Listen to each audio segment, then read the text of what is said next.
porque novedades en el mundo cripto, sobre todo en el precio del Bitcoin. Dayana Vanegas, especialista. Day, ¿cómo estás? ¿Y cómo estás? Un gusto estar de vuelta con todos ustedes de Canal E.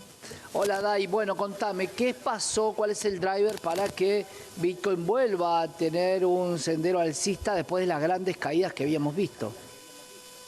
Mira, en principio se trataría de una corrección esperada, la de la caída del precio de Bitcoin, lo comentamos por grandes liquidaciones de agentes institucionales, la salida a la venta de Bitcoin incautados, entre otras variables. El escozor, el temblor por esas ventas masivas estaría pasando y estaríamos volviendo a senderos más o menos habituales, sumado a un cese de la capitulación de los mineros.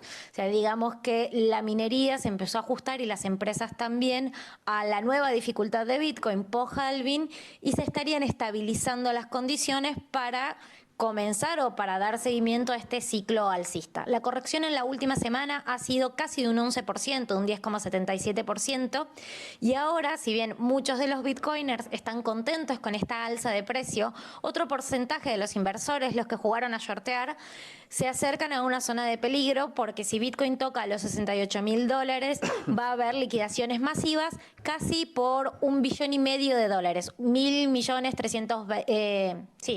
320 millones de dólares aproximadamente. Hablamos de sortear y aquellos que jugaban de alguna manera a que lateralice o se quede en ese precio y se apalancan. ¿Qué pasa? ¿Cuál puede ser la pérdida de todos ellos?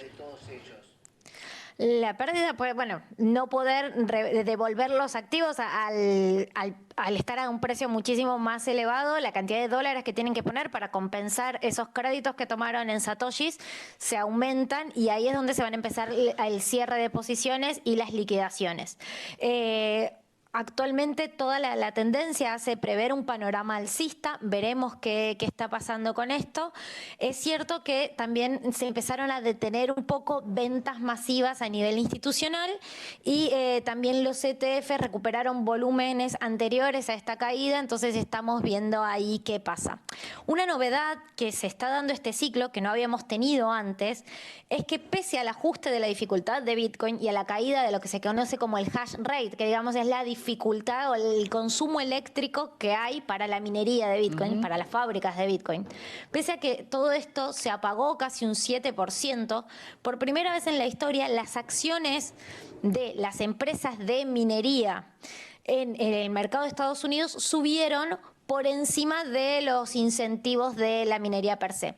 Y esto se debe a la inteligencia artificial, ni más ni menos, que hay sectores de la industria de la inteligencia artificial invirtiendo en el hardware, en la minería de Bitcoin para utilizar su poder de cálculo. Esta es una novedad que no teníamos, siempre la minería seguía los ciclos de Bitcoin y ahora estamos viendo un desmarque histórico entre el valor de la minería y el precio de Bitcoin y las acciones en la red, digamos las transacciones en red. Claro, siempre preguntábamos esto, era algo que veníamos preguntándotelo a vos, acerca de si la inteligencia artificial podía acelerar el proceso de descubrir el bloque.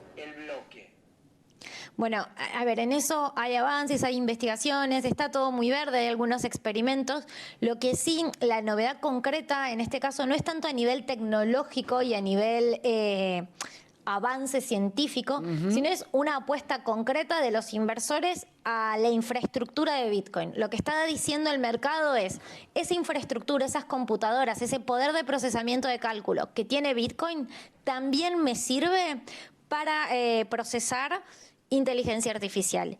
Y lo otro, lo fundamental, está diciendo, apuesto a infraestructuras descentralizadas globalmente, claro, que no están interconectadas y donde la energía es barata. Porque recordemos que la minería de Bitcoin, para ser rentable, no solo es verde en un 80%, sino que también se ubica en zonas donde la electricidad es de bajo costo.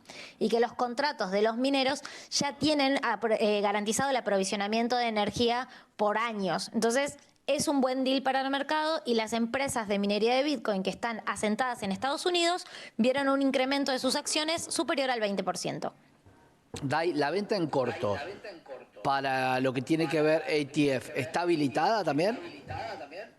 Mira, los ETF no están, o yo al menos en este momento no tengo información de gente que esté shorteando las posiciones de los ETFs. Sí, lo que vemos en un análisis on-chain, que ahí compartí con la producción el mapa de calor, si no lo voy a dejar posteado en mis redes, es que la mayoría de las posiciones están para ser liquidadas en el orden de los $68.000. Si Bitcoin alcanza los $68.000, el próximo precio de interés son los 72.000 que corresponden con el ATH anterior, o sea, con su precio máximo histórico. Entonces hay que estar a las próximas semanas a ver qué pasa con esta distancia entre las posiciones que se van a shortear y el ATH, si finalmente se da ese salto que los bitcoiners vienen esperando desde el halving o si se hace esperar un poco más. ¿A cuánto estamos en porcentaje de los 68, Dai? ¿Cuánto cotiza hoy? Hoy estamos... En este momento estamos a 64.400. Estaba mirando la cotización de precio del día. Claro, con un 55 la semana pasada, a raíz de los Bitcoin incautados. ¿Se liquidaron totalmente y ya no son un driver para la economía Bitcoin? No, todavía hay más bitcoins de empty box para liquidar. Todavía el gobierno alemán tiene también bitcoins para liquidar y hay que estarse a ver qué pasa con los bitcoins que están en manos o en custodia del Poder Judicial de los Estados Unidos. Seguramente vamos a tener novedades de esto pronto y también un poco creo yo que va a estar influenciado el comportamiento de la industria por lo que pase con las elecciones. No es lo mismo el escenario bitcoiner si gana Trump que si gana otro candidato con tendencia más regulacionista sobre la industria. Ahí queda claro cuál es la postura de Trump respecto a los criptoactivos. Trump ha sido muy claro y muy vehemente respecto a Bitcoin, no a todos los criptoactivos. Es más, si se quiere, entraría en lo que se conoce como un Bitcoin maximalista. Él es pro Bitcoin, ha expresado que su gobierno no va a emitir bajo ningún punto de vista lo que se conoce como una cripto gubernamental, o sea, no va a haber un criptodólar auspiciado por el gobierno de Estados Unidos en las líneas de trabajo y de campaña que está promocionando Trump hoy por hoy. En ese sentido, durante la presidencia de Trump hemos tenido menos avances regulatorios y ciertamente no hemos tenido ningún avance judicial de las características que vimos el año pasado y el anterior en el gobierno de Biden sobre Binance, sobre FTX, entre otros, Kraken, todos los principales exchanges radicados en Estados Unidos sufrieron interpelaciones de la SEC y procesos judiciales en los últimos 2 años. Claro, bueno, es pro Bitcoin, veremos también cómo se dan las elecciones en los Estados Unidos y si la campaña también se va a financiar un poco a través de criptoactivos, ¿no? Algo que se viene hablando y mucho, de cómo son los aportes de campaña. Bueno, esa es una gran pregunta y yo vuelvo a hacer mención a esto. En nuestras elecciones presidenciales se dio que ambos candidatos hablaron sobre el tema cripto en el debate presidencial del final y en la contienda electoral de los Estados Unidos también está apareciendo esto sobre la mesa, pero quizás con más peso porque en los Estados Unidos recordemos que el voto no es obligatorio ni universal, entonces es a disposición o a voluntad de los votantes. Tampoco es elecciones directas. Y en ese porcentaje de electores, que un 5% sean bitcoiners o tengan criptoactivos, tiene un alto impacto en el resultado electoral. Entonces, es una audiencia de nicho, pero a la que yo veo que los candidatos le están hablando de forma directa. Claro. Por un lado, apelando al financiamiento de campaña, a los lobistas, y por el otro lado, a la población en general. Es más fácil llegar a la comunidad bitcoiner que individualizar a cada uno.